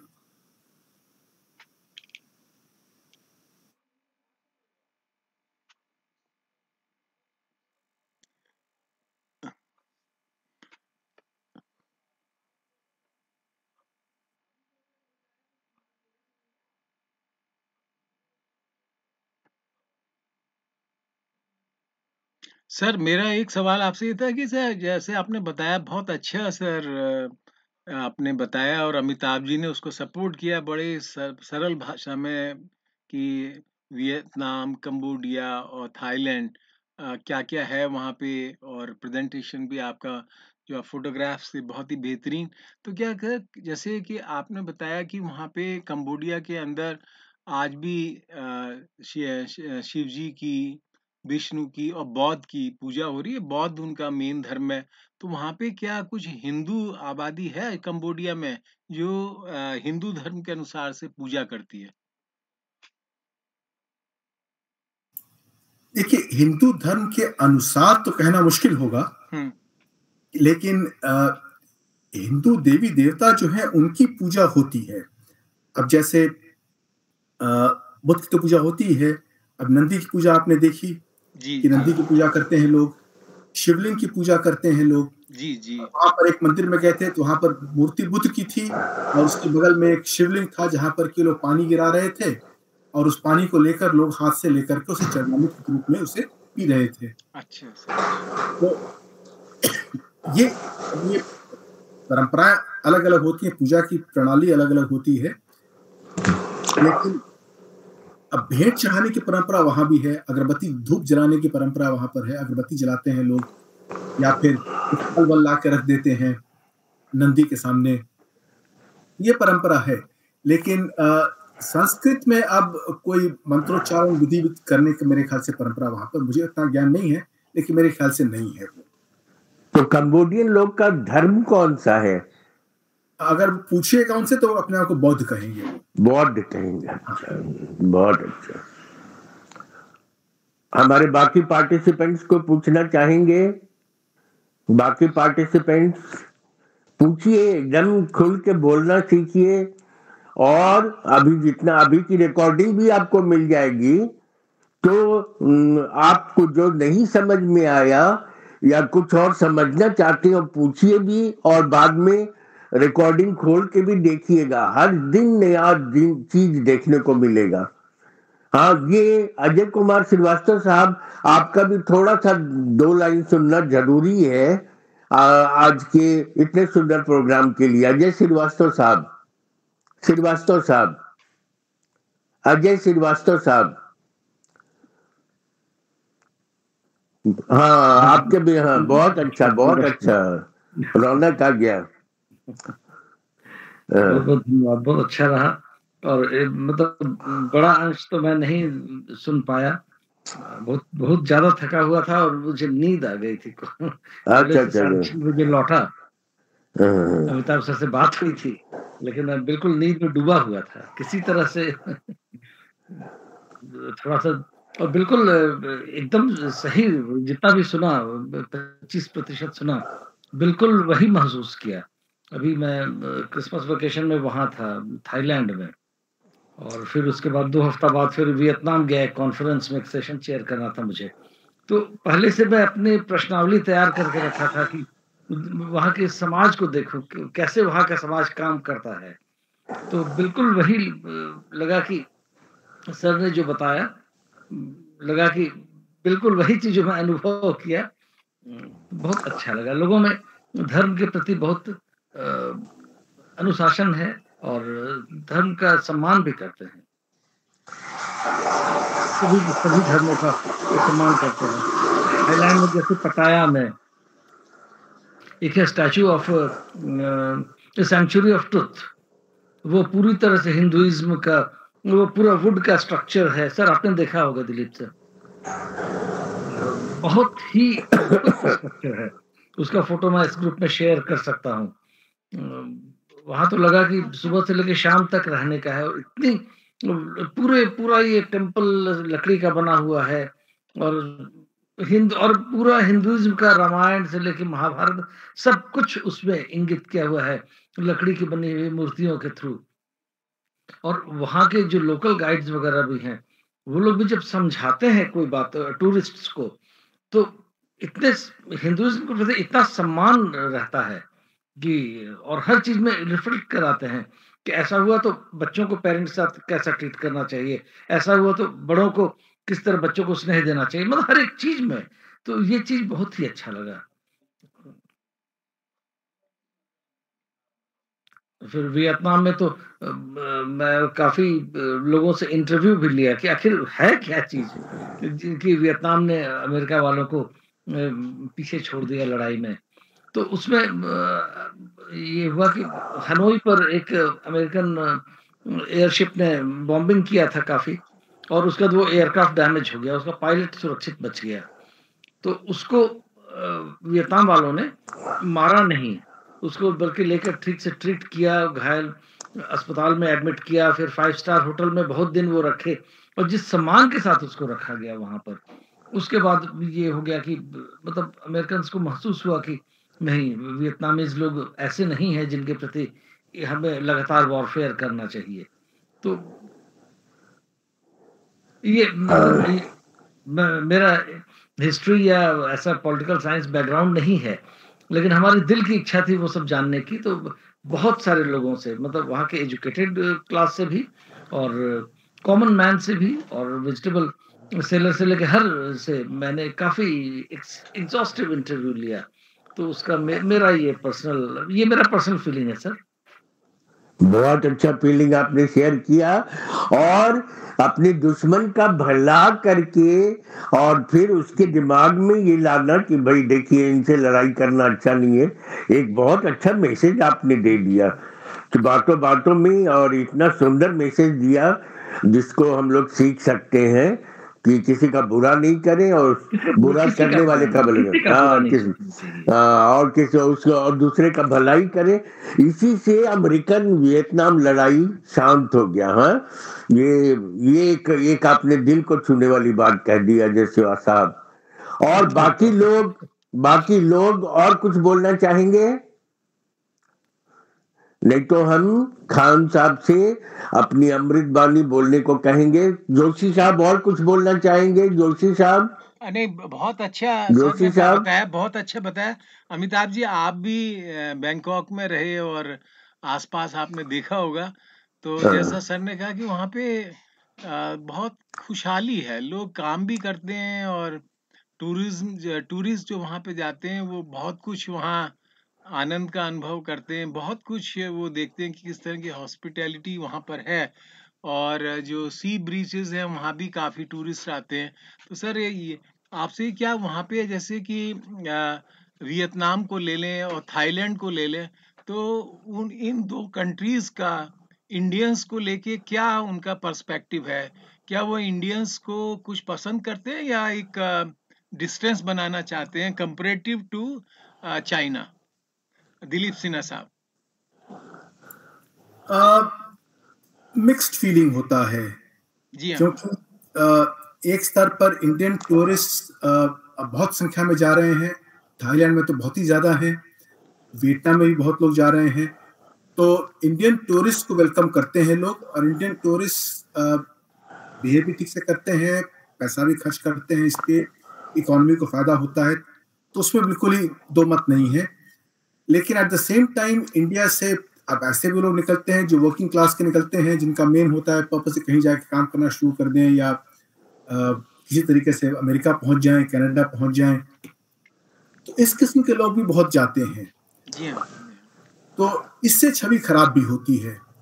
अच्छा, हमारे यहाँ बहुत लोग ऐसे हैं जो कि जाते हैं केवल ट्रेड के लिए, वो भी बेसिकली स्मगलिंग करने के लिए कहिए, नहीं कहा जाएगा, ओपनिंग कहा जाएगा। इस बार वियतनाम जब हम गए थे, जब जिस फ्लाइट से आए, जी हाँ, तो वो सामान भर के कपड़ा लेकर के इंपोर्ट कर रहे थे वहां से, थोक का थोक। एक आदमी के पास करीब 10-15 बैग फ्लाइट से लेके आ रहे थे। खैर लीगल था वो, लेकिन इस तरह का ट्रेड जो होता है उससे छवि खराब होती है कि इंडिया एक गरीब देश है, यहाँ इस तरह से लोग इंपोर्ट कर रहे हैं। अच्छा, एक बात हम बोलना भूल के, बड़ी मजेदार बात यह है कि अंकोर वट में अंकोर नाम का एक बियर भी है। अच्छा। और कंबोडिया में एक और बियर है, इसका नाम हनुमान बियर है। अरे तो वो बहुत मजेदार बात है कि हमारे यहाँ हम लोग एक लेवल पर हम लोग शराब को इतना खराब मानते हैं कि हर जगह मनाही रहती है, और बिहार में तो खास करके आधी सरकार इसमें लगी हुई है कैसे सरकार कैसे बैन किया जाए। लेकिन कंबोडिया वगैरह में मतलब अंकुर शहर में आराम से बियर मिलता था, पीते थे लोग, और कहीं दंगा करते हमें कोई नजर नहीं आया, ना ही कोई हमें नजर आया थाईलैंड में दंगा करते हुए बियर पीने के बाद। लेकिन वहां एक और था कि बुद्ध की मूर्ति थी, अच्छा उसमें चाइनीज न्यू ईयर था जब हम वहां गए थे, तो बुद्ध वियतनाम में था ये, तो बुद्ध की मूर्ति के सामने उन्होंने कुछ फल रखे थे, फूल रखे थे, और बियर का कैन भी रखा हुआ था। अच्छा तो बियर को बड़ा वो मतलब उस दृष्टि से नहीं देखते जिस दृष्टि से हमारे देश में देखा जाता है ना। हाँ बिल्कुल। Thank you very much sir. बहुत अच्छा लगा। ये डॉक्टर उमेश आए थे। उमेश साहब कुछ बोलेंगे? बहुत बढ़िया प्रोग्राम रहा सर, बहुत इंफॉर्मेटिव है हम लोगों का। हाँ, बहुत इंफॉर्मेटिव रहा, बहुत कुछ सीखने को मिला। और खासकर अभी हम अफ्रीका भी गए थे, तो वहां देखा एक गरीब आदमी, अब जो बस ठीक है अकेले जा रहा है लेकिन नाचते हुए जा रहा है। जितनी औरतें जो ये जो सब्जी बेच रही है वो भी नाचते नाचते आती है, नाचते आते देती है, जो तुम उनको दियो गॉड गॉड करते रहते हैं ये लोग, पता नहीं। और ये क्रिश्चियनिटी है वहां पर, और उस गॉड के डर से कोई गलत काम करना नहीं चाहते हैं। ये गजब है। और हम लोग के यहाँ हर जगह मंदिर है, और मंदिर में भी लोग गलत काम करते हैं, मंदिर में भी लोग अब दुस्साहसी हो गए हैं, और पता नहीं ठीक है। और जैसा कि ये बताए दिलीप साहब कि कंबोडिया में भी बहुत ज्यादा क्रूएलिटी था 75 से 79 वर्ष में, और इतने लोगों को मार डाला गया। क्रूएलिटी है, लेकिन अपीयरेंस में हम लोग जब जाते हैं कुछ नज़ारा अलग नजर आता है। हम चाहेंगे प्रसाद साहब से अपनी अमृत बानी से इस सभा को समापन करें, और आज का यादगार मीटिंग का ये क्या बोलते हैं, सोनाली सिन्हा, कल सोनाली प्रकाश जो है, कल चार्टर्ड अकाउंटेंट आएंगी, और बैलेंस शीट पर क्या भरोसा किया जाए कि नहीं किया जाए। ऑडिटेड बैलेंस शीट क्या हमारे अकाउंट्स के ट्रू पोजीशन को बताता है या नहीं, इतना जघन्य विषय पर कई चार्टर्ड अकाउंटेंट कल हमारे वेबिनार में शामिल होंगे। कल का भी वेबिनार सुनना नहीं भूलिएगा। जैसे अपनी दुनिया के एक अलग मस्त और अनुभवी ज्ञानी हमारे दिलीप सिन्हा साहब हैं, हमारे राम मोहन जी हैं, उसी तरह से हमारे कल एक्सपर्ट चार्टर्ड अकाउंटेंट्स आ रहे हैं। ये सब ईश्वर का करिश्मा है, और आप सभी बुजुर्गों का आशीर्वाद है। कल भी आप लोग ज्यादा से ज्यादा लोग आएंगे, और जितने लोग आज भाग लिए हैं और जितने जितने लोगों का नाम हमको मिल जाएगा, हमारे शरद साहब ने बड़ा अच्छा बीड़ा उठाया है, सबको वो सर्टिफिकेट, ऑनलाइन सर्टिफिकेट 2 दिन के अंदर भेज देंगे, और कल का भी रिकॉर्डिंग होगा, कल का भी सभी को सर्टिफिकेट मिलेगा। तो ज्यादा से ज्यादा लोग आएंगे, और अब हमको कुछ बोलने की जरूरत नहीं है, कितना ज्ञान हम लोगों ने आज पाया। ये 1.5 घंटे का समय जो है ये बहुमूल्य है। इसमें करोड़ों का ज्ञान हम लोगों को, अरबों का ज्ञान हम लोगों को मिलता है, और इतने सत्पुरुषों से जो इतना सुंदर और शांत स्वभाव से। और सीखने के समय में देखिए कंप्यूटर नहीं आता था तो शरद साहब ने उनको हेल्प किया, कितना सुंदर से उससे सीख लिया। न कोई अभिमान, न कोई ये हम लोगों का उदारता है। विनोद जिंदल आए थे, विनोद जिंदल एक बहुत अच्छे मास्टर ट्रेनर है।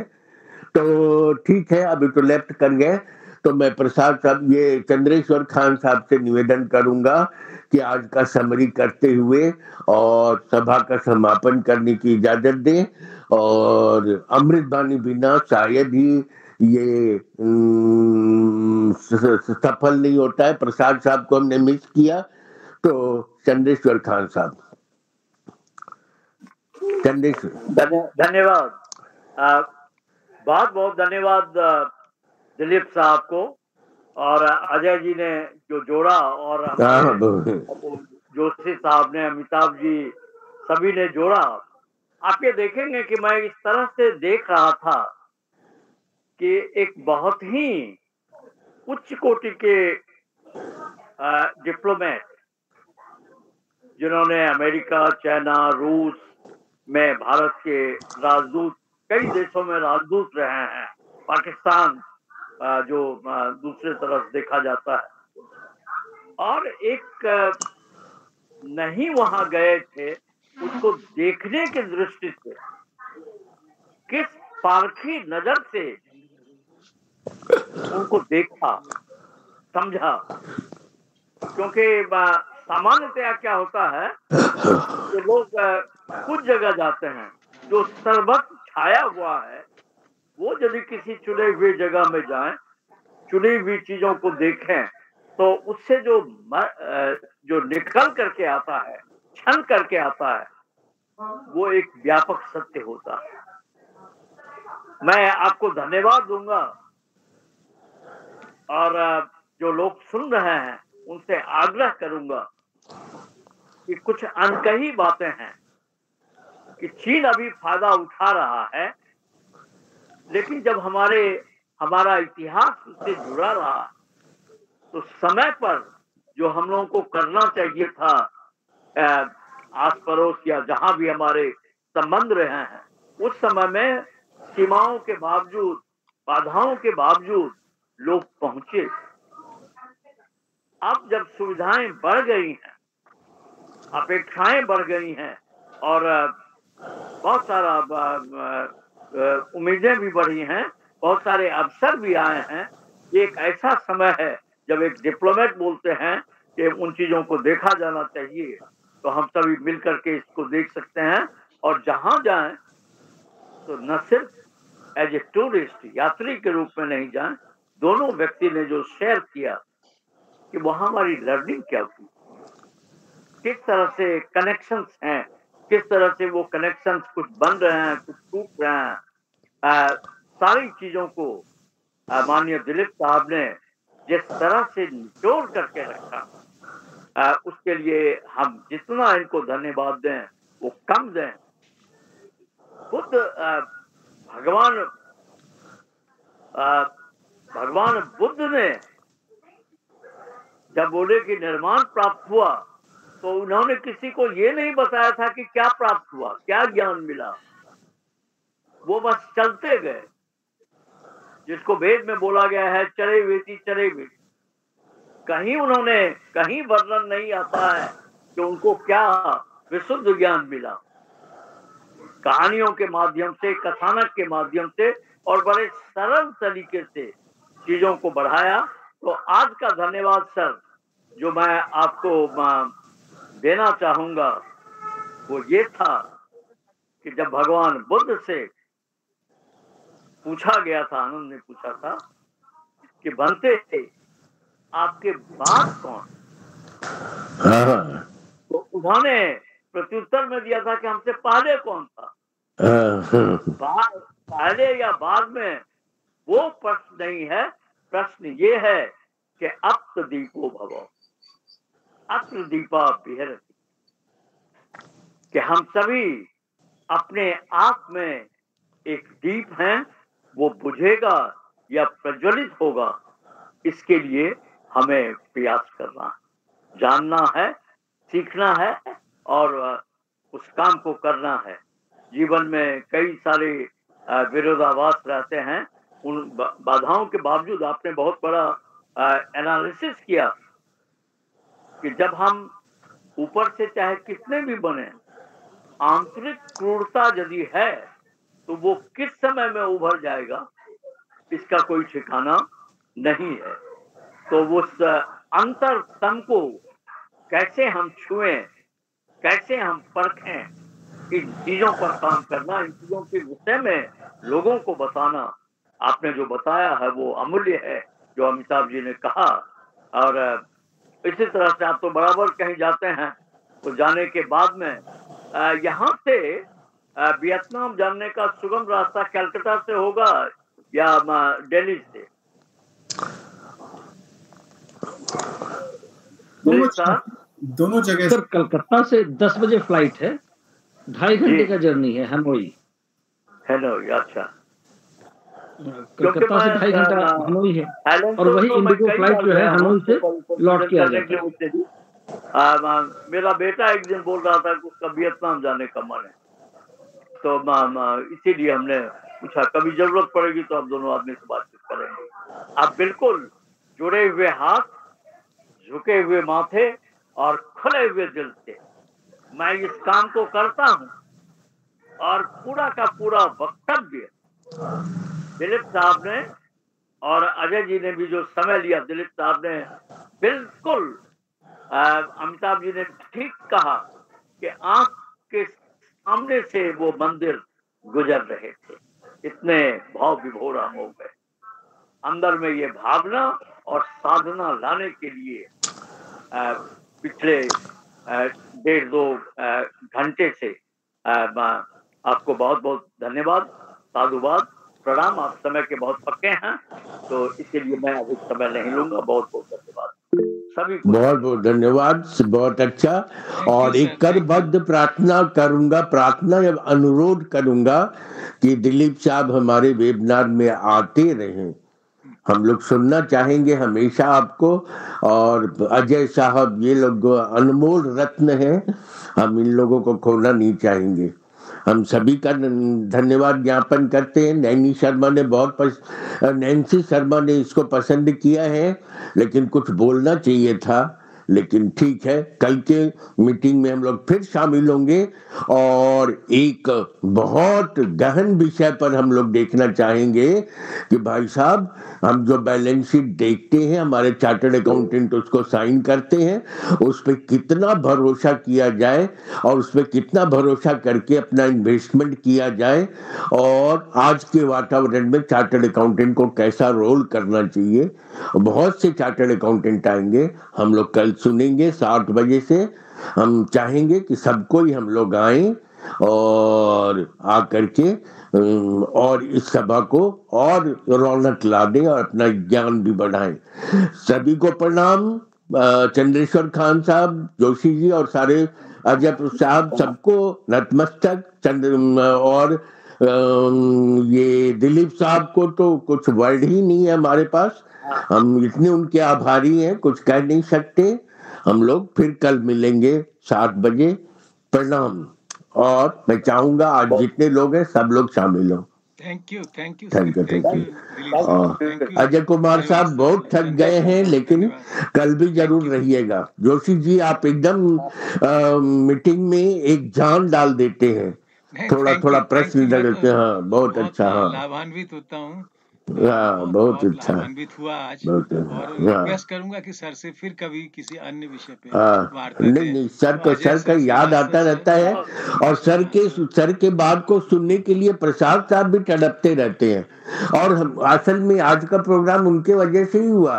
अब पता नहीं क्या कारण हो गई, कल सवेरे फिर फोन करूंगा, भगवान करे और स्वस्थ रहे।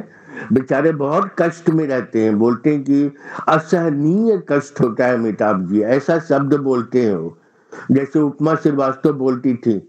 तो मन में दर्द होता है, लेकिन क्या करें, हमारा एक दूसरा शरीर है, कैसे उनका दर्द कम करें, कैसे दूर करें, समझ में नहीं आता है। तो भगवान से ही प्रार्थना करते हैं कि उनका दर्द कम करें, उनको उनकी लंबी आयु दें। फिर हम लोग कल मिलते हैं। 30 लोग करीब हमारे थे, और खासतौर पे यंग जनरेशन थी आज। हाँ, अजय श्रीवास्तव साहब का कमाल है ये। तो मैं समझूंगा कि आप उनसे भी अनुरोध करें कि यंग जनरेशन भी जुड़े हमसे। Thank you. सब यंग जनरेशन जुड़ेंगे, और सभी को मैंने शरद साहब और अजय साहब के सौजन्य से सभी को सर्टिफिकेट भी मिलेगा। अब कल परसों में सर्टिफिकेट तैयार हो जाएगा। शरद जी एक बहुत एक्टिव आदमी हम लोगों को मिल गए, उनकी तरह, विनय शुक्ला की तरह। ये हम लोग का सौभाग्य है। रविंद्रनाथ जी कहते थे ना, यदि कोई तुम्हारा साथ नहीं दे, अकेले चलो और लोग तुम्हारे साथ जुड़ते चले जाएंगे। और भगवान का ऐसा आशीर्वाद है कि हर समय अच्छे अच्छे लोग आ रहे। अभी डॉक्टर एसएन भट्ट, उन्होंने हमको लिखा है कि मैं तैयार कर रहा हूँ। मैं तैयार कर रहा हूँ कि किस तरह से खाना लोगों को खाना चाहिए जिससे डायबिटीज, हाई प्रेशर वगैरह नहीं हो। उन्होंने डायबिटीज पर रिसर्च किया, उनका लेक्चर बहुत अच्छा लोगों ने पसंद किया था। एसके मिश्रा साहब एमबीबीएस ने कहा है कि मैं भी बोलूंगा और मैं लोगों को सजेशन दूंगा। उनका ओल्ड एज में कैसे आदमी फिट रहे वो वाला यादगार चारों तरफ से हमारे पास प्रशंसा के लोग फोन करते हैं कि एसके मिश्रा जी को फिर बुला दीजिए। तो ये सब ईश्वर की कृपा है। कल हम लोग फिर मिलते हैं। प्रणाम प्रणाम प्रणाम। Thank you sir, thank you. प्रणाम प्रणाम थैंक यू। प्रणाम प्रणाम।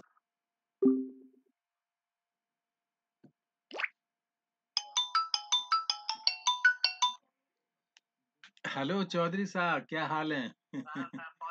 हाँ, बहुत आराम से, बहुत बढ़िया, धन्यवाद। बहुत नहीं नहीं, बहुत अच्छा किया। नहीं नहीं, बहुत अच्छा, और बहुत अच्छा सभी को लगा। बहुत अच्छा लगा है।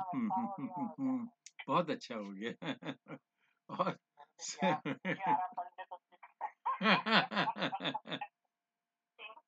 ये कहाँ से कर लिया ये आपने? कैसे बुलाया एकदम उनको? एंट्री मिल गई का है?